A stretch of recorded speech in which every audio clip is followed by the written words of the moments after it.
When bridging over to the hawksoft, after you select a new policy, it's going to take you to this window. Now, there's two sections that you're going to update the information. Section number one is going to be under name and address.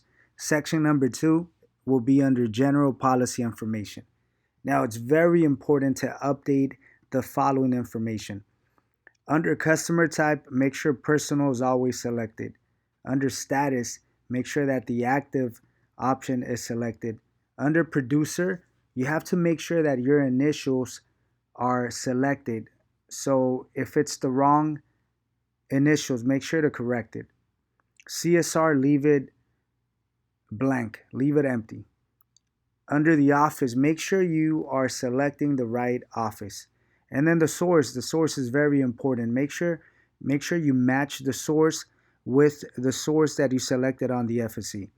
So let's just assume that this is a rewrite. Now, once again, under the name and address section, you're going to make sure that the customer type is personal, that the status is active, producer, that's your initials, the office is the correct office, and the source is the correct source. Now, under the general policy information, you're going to make sure that the following information is accurate. Now, usually the company is going to be selected, but it's also going to have the word invalid right next to it. So make sure you choose the right company. Regardless if you selected the wrong company on the FSC, when you get to this section, you have to make sure you choose the right company. There shouldn't be a reason why you're selecting the wrong company simply because you processed the application, you logged into the website, you know what company we're offering. Under Agent 1, you need to match your initials.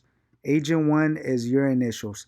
So once again, especially for rewrites, you're going to double, triple check to make sure that the initials are the correct initials. Now for the policy number, you're going to copy and paste or type the policy number. You should have the application in front of you at this point. So simply just copy and paste or type the right policy number. Make sure that you're typing the correct policy number because we'll be using the policy number in the future to look up the file, to copy and paste when we're launching the website. Just make sure that the policy number is correct. Under the agent code, select whatever number is there. Under the account number, you're either going to choose or you're going to type the letter S for Spanish speaking customers or the letter E for English speaking customers. Now, it's important that the source, that you select the correct source, that you match the source to the name and address section.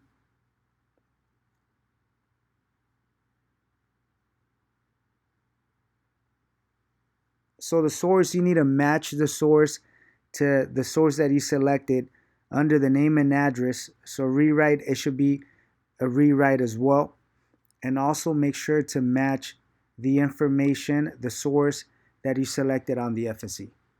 Now the office, once again, is very important. Make sure you select the right office. Now under the term, it usually bridges over the correct term. Just double check if it's a 6-month policy or a 12-month policy, especially with Alliance. Alliance, sometimes it defaults the term to a 1-month policy, so make sure you select the right one. Effective date, if the policy is a future effective, then you're going to choose the correct effective date. If not, you'll leave the same date as today. Status, you could always leave it under active. Now, this is probably one of the most important sections. Under inception date, it's mandatory, it's an obligation for you to double, triple check that the inception date matches today's date.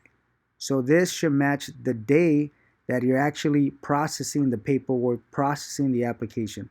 So today is the 30th. Today's the 31st.